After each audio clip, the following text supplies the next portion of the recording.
Bien, entonces nos quedábamos en el tema de los servicios públicos, entendiéndolos como una categoría, una institución medular del derecho administrativo. Veíamos que tenían algunos elementos importantes que sin lugar a dudas va a permitirnos a nosotros en el marco de un Estado constitucional de derechos y en este caso un estado de bienestar, desarrollar algunas actividades por parte del Estado. Ha tenido etapas de crisis, no podemos decir que no, ya le hemos dicho, un periodo de, de retroceso, un periodo de expansión claramente como en el que estamos viviendo, y que sin lugar a dudas va a marcar el pulso de la evolución de esta institución. Por lo tanto, podríamos decir que nos encontramos en un momento en el que se podría denominar el retorno de la teoría de los servicios públicos, ya que la presencia del Estado es muy importante en un Estado, regulando, vigilando, controlando cierto tipo de servicios públicos. No todos, acordémonos. Muy bien puede apoyarse en el sector privado, ¿sí? Pero hay cierto tipo de servicios públicos caracterizados o considerados como vitales, cuya regulación, cuya vigilancia, cuyo control es exclusivo y dependen del Estado, porque estamos poniendo en riesgo la vida de la persona, estamos poniendo en juego la dignidad de la persona. Ejemplo de eso, hemos dicho que es cuando nosotros hablamos de los servicios públicos de salud. Entonces, un servicio público de salud debe ser entendido como en su real dimensión, ojo, en su real dimensión, no solamente la atención médica de salud, sino va más allá, va mucho más allá, porque forma parte del servicio público de salud en esa red pública, en ese sistema de salud, todo lo que tenga que ver con eh, el bienestar de la persona, desde las farmacias hasta inclusive la actividad que presta y desempeña la propia Cruz Roja, pues no, o inclusive los bancos o los depósitos estos, ¿no? Los bancos de material genético, en donde se habla de estos centros de fertilización, etcétera, etcétera. Todo eso forma parte del gran concepto de salud. En ese marco, es el Estado quien debe estar velando, regulando, acordarse, vigilando, controlando. ¿Por qué?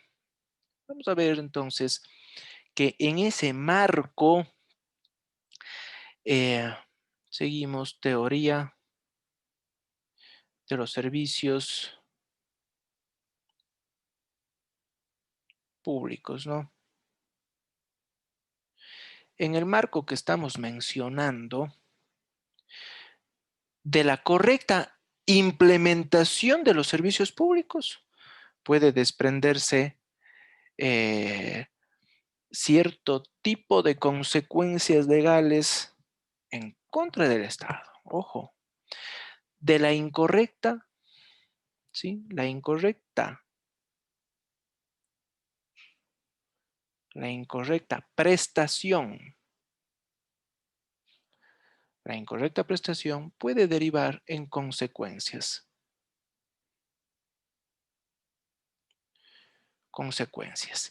Esas consecuencias pueden lesionar derechos, ¿sí? Pueden lesionar derechos de los particulares. Lesionar derechos.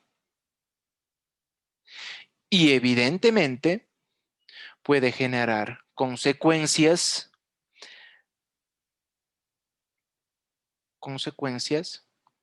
jurídicas en contra del Estado,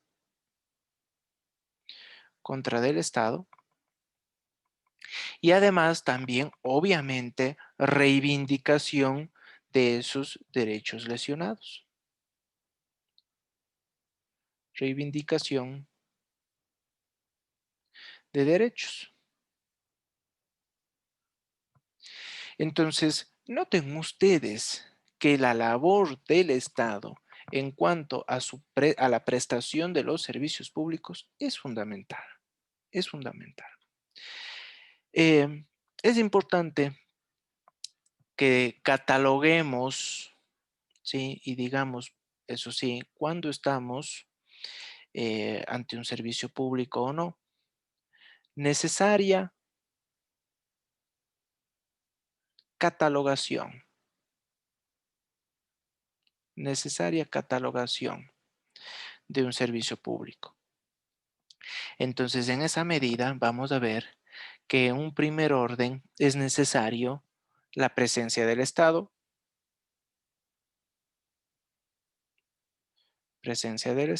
si es que hay la presencia del Estado, ya me huele de que hay un servicio público, pues no. Pero hemos dicho que puede darse el caso de que se apoye con un particular, pero a nombre del Estado.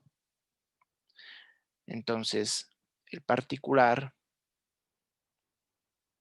a nombre del Estado. A nombre del Estado. Ojo. Doctor, Sí, perdón que le Margarita. interrumpa. ¿Cree que me pueda explicar, por favor, lo de la reivindicación de derechos? No entendí muy bien. Claro, no hay problema. Reivindicación como tal es cuando nosotros solicitamos, ¿sí?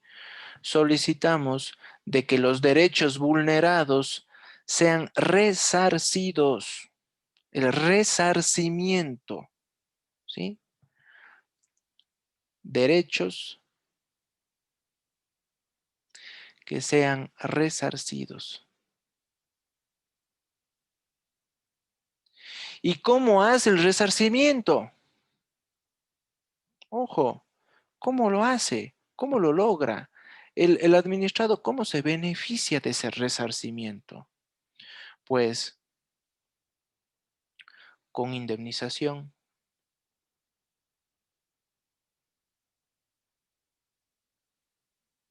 con indemnización y además con la reparación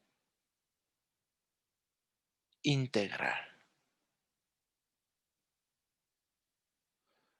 Entonces, si es que yo le estoy vulnerando el derecho porque usted fue a una casa de salud por apéndice y como consecuencia de una mala práctica médica, usted presenta en el futuro problemas en su salud, usted puede, claro, solicitar la reivindicación de su derecho vulnerado, porque estamos hablando aquí de derechos vulnerados por la mala prestación de un servicio público. Entonces, ¿usted qué va a solicitar pues al Estado? Que le indemnicen, que le reparen. Entonces, desde luego, le repararán en su esfera personal, en el sentido de que tendrá que someterse a una intervención que le deje como estaba, pues antes de la intervención, pues. Pero además tendrá que el Estado cubrir con los gastos del daño emergente, del lucro cesante, todo lo que dejó de percibir. ¿Qué quiere decir eso, no? Todo lo que dejó de percibir con ocasión de esa mala intervención quirúrgica que le impidió mantener su vida normal. Puede tener daño psicológico.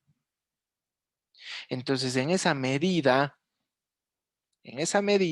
la reparación no solamente es en la esfera física, sino en la esfera también psíquica, ¿no?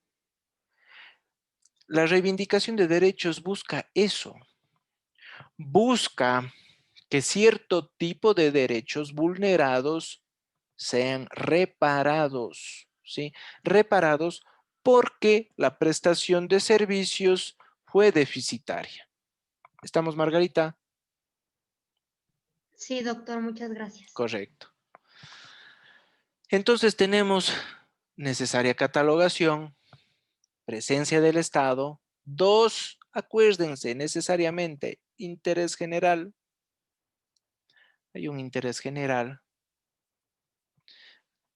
de por medio, alimentos, estamos hablando de salud, estamos hablando de educación, estamos hablando de el transporte, ¿sí?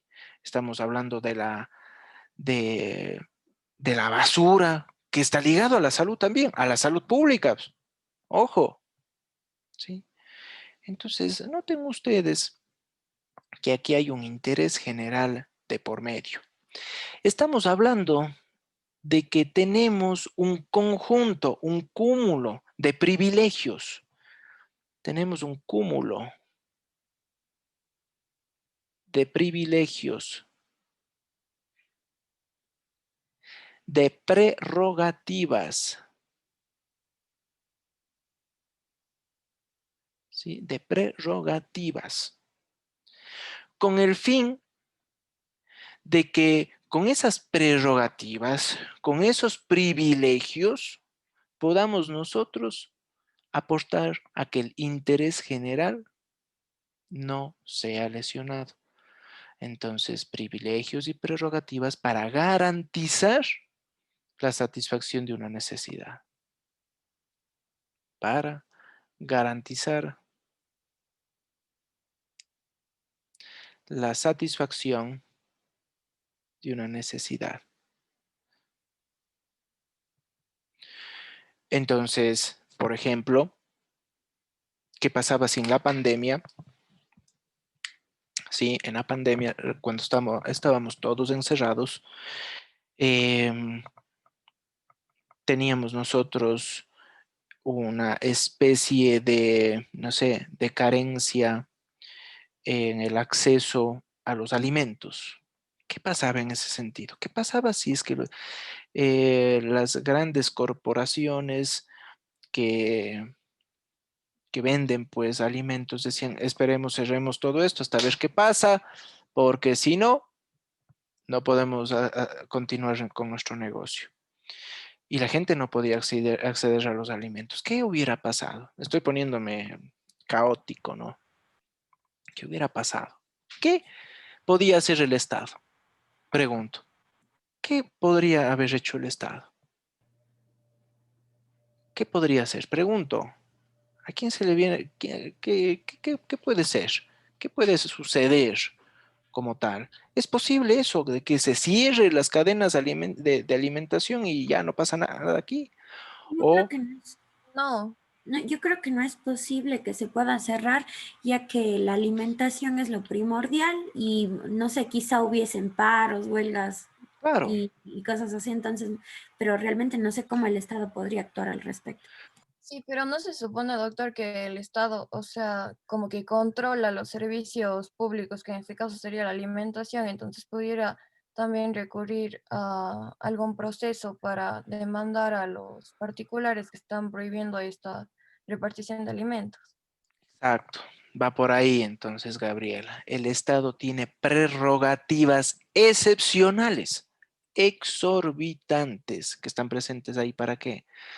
Para obligar directamente la prestación de ese servicio, para garantizar que el interés general, pues. Porque en este caso, ojo, una actividad pública de esa magnitud que esté vinculada con el tema de alimentos es esencial. El Estado tiene que rápidamente reactivar, porque una sociedad no se puede quedar pues sin centros de abastecimiento, ¿sí? No se puede quedar sin centros de abastecimiento. Eso es imposible. Entonces el Estado tiene el privilegio, dados esos hechos, de activar su carácter exorbitante y reactivar. Si no es directamente por los particulares, él mismo directamente se toma ese servicio y reactiva. ¿Sí? Y reactiva. Por eso ustedes ven que cuando los señores transportistas dicen, bueno, vamos a irnos al, al paro o a la huelga que ellos dicen o lo que sea, ellos pueden suspender íntegramente el servicio público de transporte público. Pueden hacer eso, no pueden hacer eso, no pueden. ¿Qué pasaría si es que lo hicieran? Y es el 100% que se suspende. El Estado puede, ojo, puede reactivar ese servicio a su costa, tomando incluso hasta los mismos vehículos e iniciar los juicios penales. Porque ya vamos a ver que la suspensión de un servicio público da lugar a un juicio penal. Y esa es una de las prerrogativas que dispone el Estado. Ya vamos a ver ese cúmulo de privilegios. ¿Recuerdan ustedes de esos casos en Saraguro? La comunidad bloqueó esa vía, impedía el paso, y claro, habían ambulancias que tenían que cruzar, pues no daban el paso. ¿Qué pasó? Juicio penal a los que bloquearon la vía. Pobrecitos, pero se está criminalizando la protesta social. Falso. Falso de falsedad absoluta. ¿Por qué? Porque no pueden, a costa de el reclamo, suspender un servicio público, porque puede lesionar al interés general. Estamos. Por ejemplo, asimismo, yo no puedo decir de Doctor, que, pero en el caso de los transportistas, ajá, ellos tendrían el 90% del servicio público del transporte, entonces, ¿cómo haría el Estado para tomarse eso tiene que reactivar si no tienen los medios? una parte. Si usted ve los transportistas, como saben bien esta lógica, ellos el 100% suspenden, no. ¿Se acuerdan la última vez? No suspendieron el 100%, era casi el 95%, pero le dejaban funcionando un poquito. ¿Para garantizar qué? Para garantizar precisamente la prestación. Porque ¿qué pasaba si es que suspendían el 100% del transporte público? El Estado ahí sí podía activar su cúmulo de privilegios, de prerrogativas e iniciar juicios penales. Hubo un momento en el que se suspendió el 100%, no sé si recuerdan esas protestas. ¿Y qué pasó ahí? A los dirigentes sindicales se les inició juicio penal, ¿recuerdan ustedes? Y se les metió presos. Acuérdense, investiguen ahí y van a darse cuenta que a los líderes sindicales, y con toda la razón, porque no pueden suspender íntegramente el servicio público. Aquí nuestro líder sindical, que omito el nombre, casi se puso a llorar. Dijo que no ha suspendido el 100%, que es falso, porque podía irse preso. Porque un individuo que obstaculiza la prestación de un servicio público puede poner en serio riesgo a la sociedad, a la colectividad, porque la colectividad depende, vive de ese tipo de servicios, ¿no? Entonces tome en cuenta, Alejandra, de que si es que va a suspender, no es una suspensión total, cuidado, la suspensión total es gravísima. Por ejemplo, servicio público de salud. Y ahí les pongo un ejemplo viviente. Cuando empezó a generarse la reforma al Código Integral Penal y se hablaba de la responsabilidad médica, hubo un momento en el que se suspendió la atención del Hospital Baco Ortiz de Quito. ¿De acuerdo? Y se le mantenía un poquito en cuanto a la suspensión, un poquito la atención, pero los médicos de afuera protestaban. Yo me pongo apocalíptico. ¿Qué hubiera pasado si los señores decían, suspendemos totalmente? El Baco Ortiz es de atención médica para los niños, ¿no? ¿Qué pasaba si es que en el evento,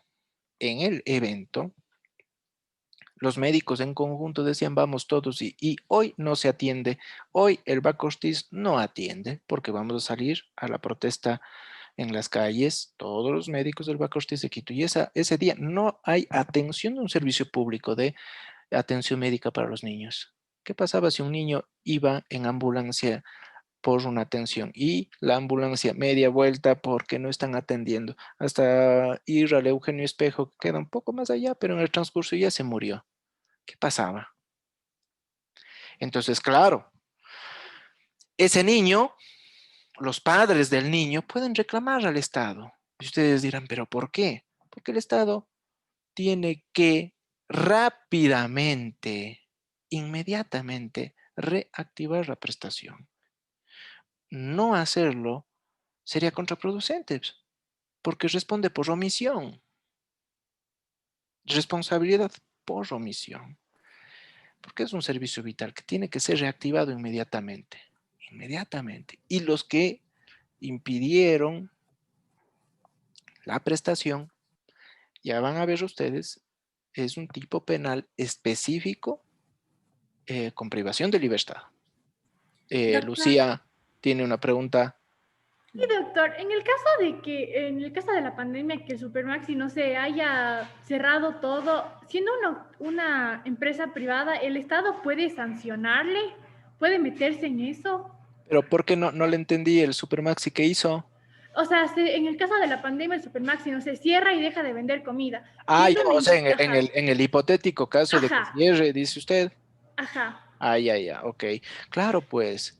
O sea, ¿qué pasa si es que Supermaxi y el Grupo Ortiz y todos ellos cierran?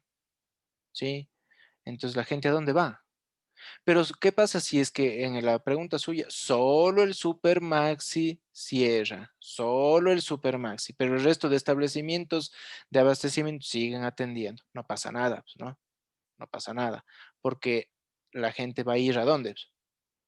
Va a ir a los otros establecimientos, pues. Pero ¿qué pasa si en ese momento dicen, se cierra el Supermaxi, se cierra la mega tienda del sur, se cierra los Corales, etcétera, etcétera, etcétera? O sea, los centros de abastecimiento de alimentación, a eso me refiero, ¿sí? Y la gente dice, y ahora entonces yo cómo compro la comida, ¿sí? Entonces ahí, en ese preciso momento, se tiene que reactivar el servicio público y quien tiene que garantizar esa reactivación es el Estado, ¿sí? Tiene que obligar, y si es que no lo hace, es el Estado quien con el uso de la fuerza pública, ya vamos a ver, con el uso de la fuerza pública puede reactivar. Cuando hubo estas protestas, había la seria amenaza de que si los señores transportistas suspendían el 100%, ¿quién tenía que reactivar la prestación del servicio? La fuerza pública. O sea, los militares tenían que coger los buses y decir, a ver, nosotros reactivamos, y es ellos los que debían conducir, pues se reactivaba. Es el uso, el apoyo de la fuerza pública para garantizar la reactivación. Si es que yo bloqueo la vía, ¿quién debe garantizar la reactivación? La fuerza pública, desalojando a los revoltosos y quitando todos esos palos, llantas, etcétera, para que pueda pasar la ambulancia. La fuerza pública. Entonces, la participación de la fuerza pública es el apoyo fundamental del Estado para garantizar la reactivación de la prestación de un servicio público que ha sido bloqueado, que ha sido impedido de que se lleve a cabo de manera eficiente. Estamos, y eso obviamente para garantizar ¿qué? Que no se lesionen derechos, porque después del Estado, oh sorpresa, demandado porque no hizo nada para reactivar el servicio público. Está también curándose en sano el Estado. Ojo. ¿Estamos? Doctor, Sí, José. yo tengo dos preguntas. La Claro. primera es que en caso de una incorrecta prestación de servicio público en el cual resulte afectado no una persona o un particular, sino un colectivo de personas, ¿se puede hacer una reclamación o exigir la reivindicación de los derechos de Sí, manera colectiva? sí, desde luego que sí, desde luego que sí. Yo digo que sí. O sea, mi criterio es de que sí. Ya vamos a ver que el Estado también es responsable por su gestión. Ojo, ojo, por su gestión, pero me estoy adelantando bastante, José, solo es para contestar su pregunta.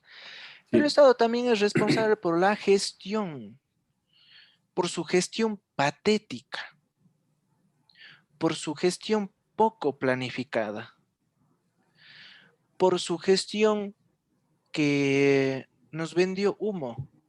Por ejemplo, cuando se dijo que el tranvía estaba hecho en 6 meses, ¿se acuerdan? Sí.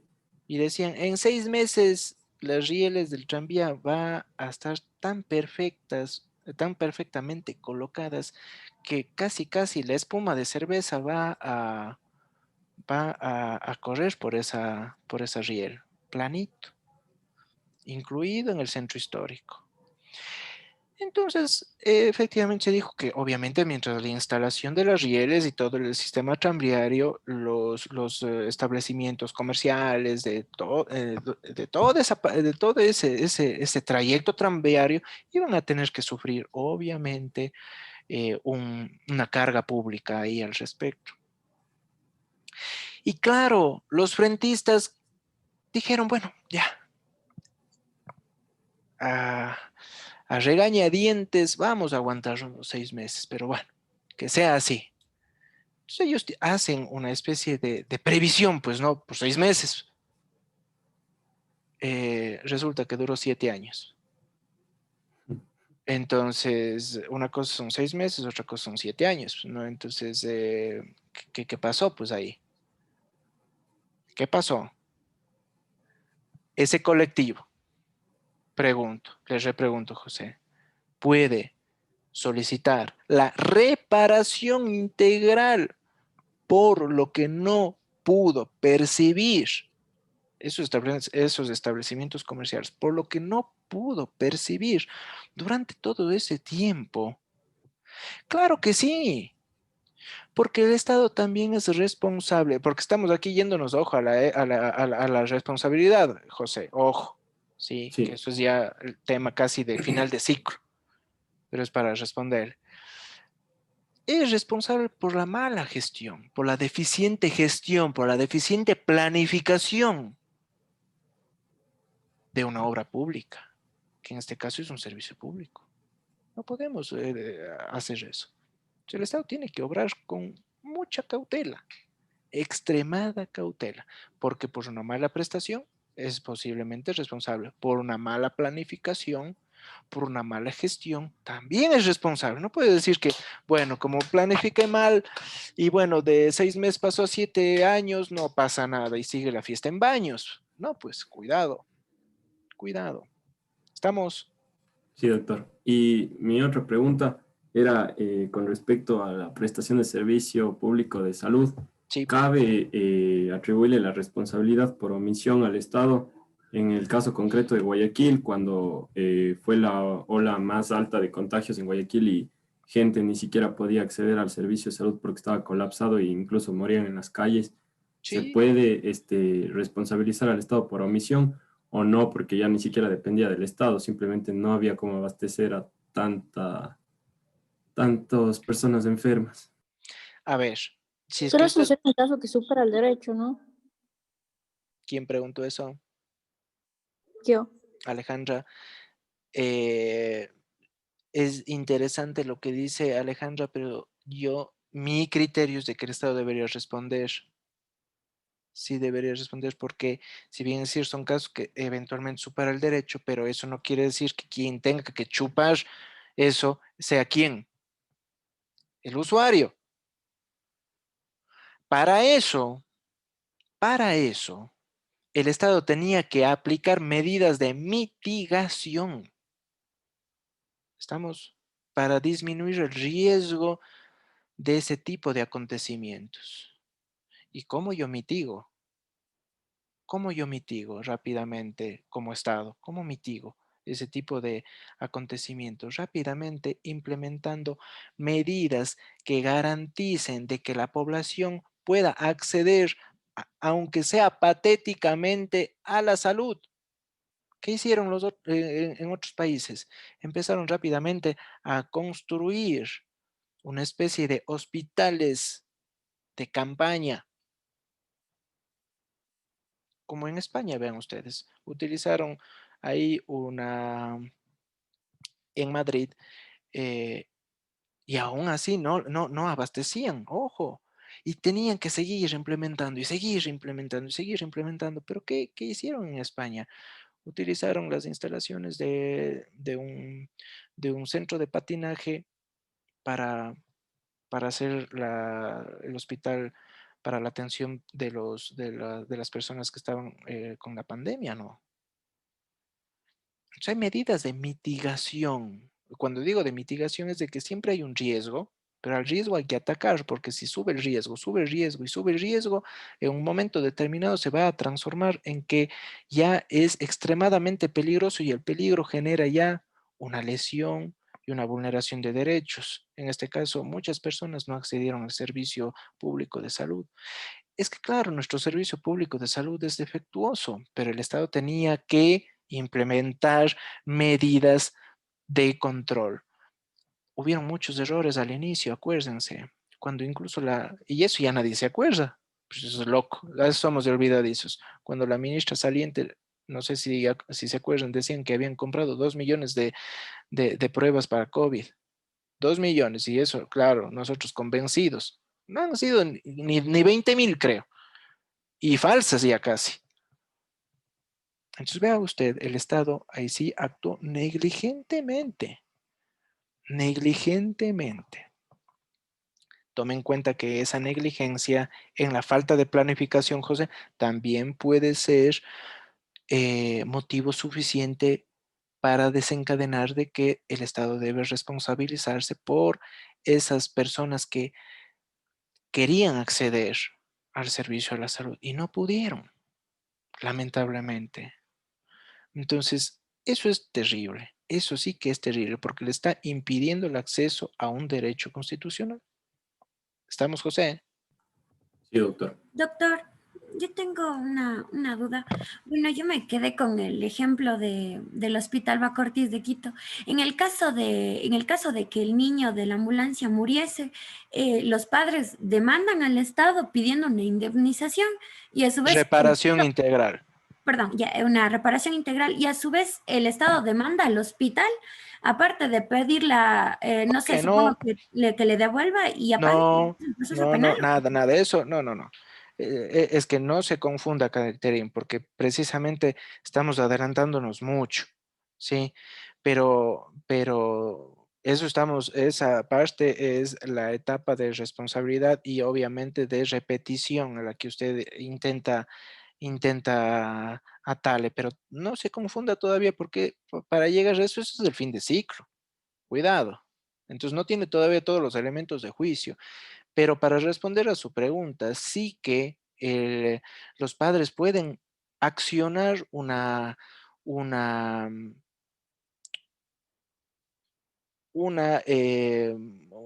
camino jurisdiccional en el contencioso administrativo para solicitar una reparación integral porque se le impidió el acceso oportuno a un servicio público de salud al niño. El Estado, desde luego que si es que pierde, como perdería, tendría que iniciar en otro momento, ya no se cuenta con esas personas, en otro momento, ¿no? Una acción de repetición en contra de los funcionarios públicos que estuvieron inmersos en esa problemática, que impidieron la prestación del servicio público. Entonces el Estado tendrá que ir identificando grados de participación, ¿sí? Para eventualmente recuperar los valores que el Estado tuvo que pagar, ¿sí? Pero estamos adelantándonos un ciclo, ojo, todavía no tiene todos los elementos, por lo tanto, quedémonos en esta parte. ¿Sí? ¿Estamos, Catarín? Ya, correcto. Entonces, y finalmente 4, acuérdense, eh, aquí estamos ante un régimen especial,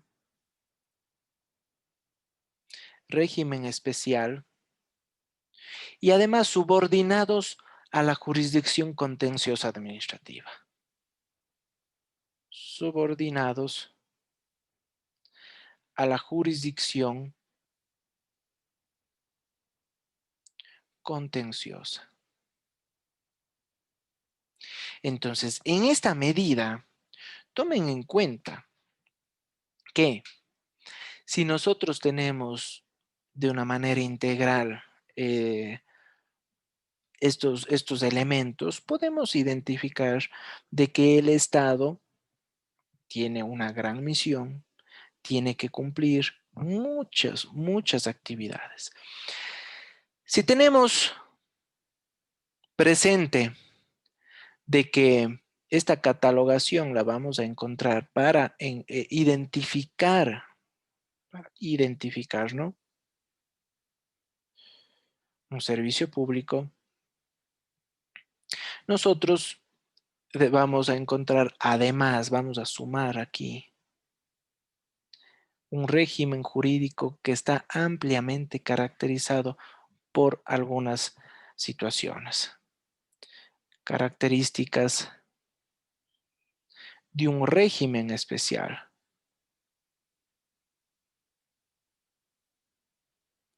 Entonces ahí sí vamos nosotros a ver de que esas características va a ser restricción del derecho de huelga,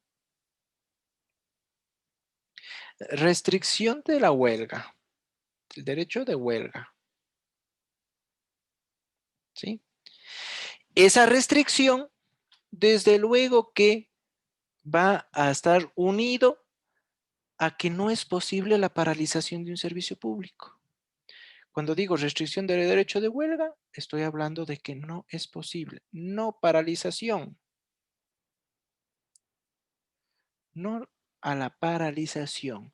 Y ahí sí que vamos a leer esto muy claramente porque es el artículo 346 del COIP, ¿sí?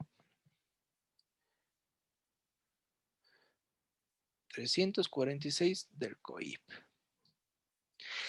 Efectivamente, entonces el 346 va a ser clarísimo porque aquí básicamente nos va a decir que la persona que va a impedir o que entorpezca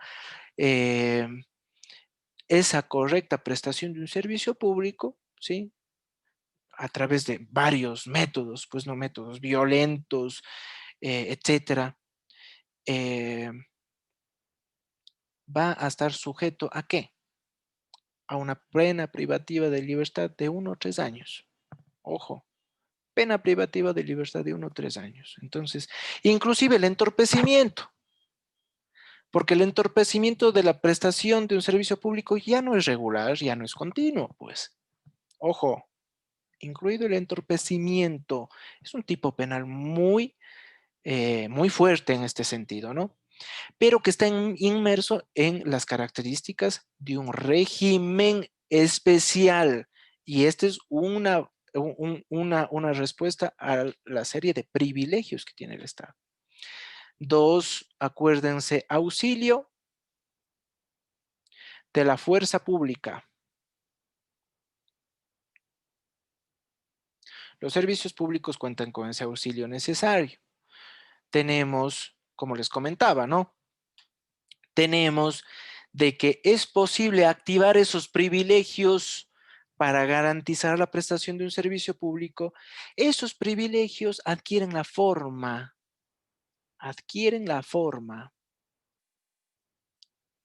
de mecanismos que limitan derechos, como un mecanismo clásico como la expropiación. Efectivamente, yo estoy limitando ¿qué derecho cuando expropio? Yo estoy limitando el derecho de propiedad. Estoy limitando el derecho de propiedad de Juan Pérez, de su propiedad, para garantizar la prestación del servicio público de educación, por ejemplo. Entonces ahí ustedes dense cuenta de que yo te expropio porque en tu predio voy a construir un centro de salud. En tu predio voy a construir la ampliación del hospital. En tu predio voy a construir la ampliación de la universidad. En tu predio voy a construir el camal municipal. Qué feo el camal, pero ya ahora vienen a dañar mi barrio. Pero es un servicio público. Y ahora, ¿le hacemos caso a 5 o 10 personas por encima de la población cuencana? No, pues. Así que ese conjunto de derechos muy valederos tendrán que cesar. Doctor, perdón que le ¿Estamos? interrumpa.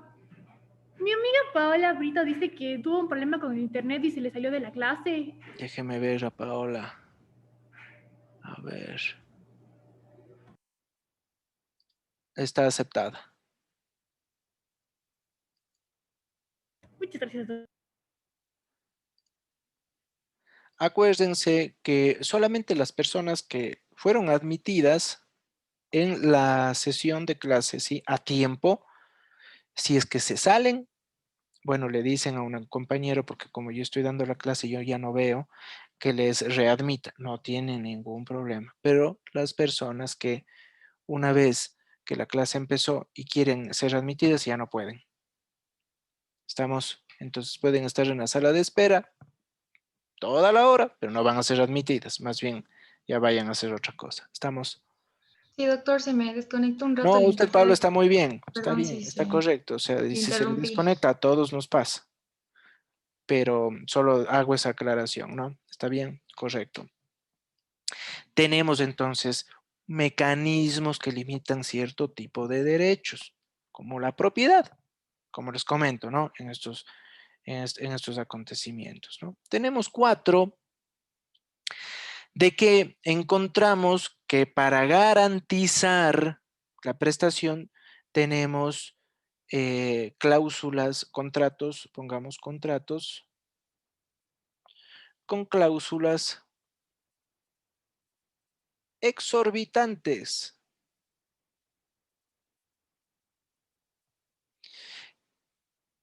Como, ¿recuerdan cuando hablábamos de la exorbitancia de estos contratos públicos como formas jurídicas administrativas en donde hay la participación de un administrado, ¿no? Una cláusula exorbitante es ¿cuál? La terminación anticipada. Por ejemplo, si es que yo tengo este rato un contrato de concesión con Juan Pérez, sociedad anónima, empresa que se va a encargar de la prestación del servicio público de agua potable, yo espero de que esa empresa cumpla esa misión con los estándares y los principios de los servicios públicos, que ya los vamos a ver luego, entre ellos calidad, responsabilidad, obligatoriedad, universalidad, etcétera. Pero ¿qué pasa si al primer año cumple muy bien, segundo año muy bien, tercer año ya defectuoso? Ya el agua que está prestándose ya no es de calidad, es un agua turbia. Se le dice, pero es que tiene que revisar la planta potabilizadora de agua potable. ¿Qué fue? No revisa, no implementa ningún correctivo. La sociedad empieza a exigir cambio porque el agua es turbia, es defectuosa, no hay alcantarillado, no hay nada. Entonces, ¿el Estado qué puede hacer ante eso? Ante esos hechos. Terminar anticipadamente. ¿Para garantizar qué? Para garantizar de que la prestación del servicio público de agua potable sea efectivo, sea correcto, ¿sí? Sea correcto, para precautelar el interés general. La terminación anticipada está llamado a eso, ¿no? Está llamado a precautelar el interés general y el Estado puede activar esas cláusulas exorbitantes, como la terminación anticipada. Tenemos, además de que en ese marco, control y vigilancia son fundamentales. Son fundamentales, ¿no? Para generar el seguimiento. Estoy viendo que hay un pájaro que es mi enemigo acérrimo de mis bonsai. Estoy echándole el ojo que estoy hecho el gil. Viene a quitarme los musgos. Ahí está saltando. Espérense un rato, lo voy a espantar. Voy a poner en pausa, que a los tiempos le veo.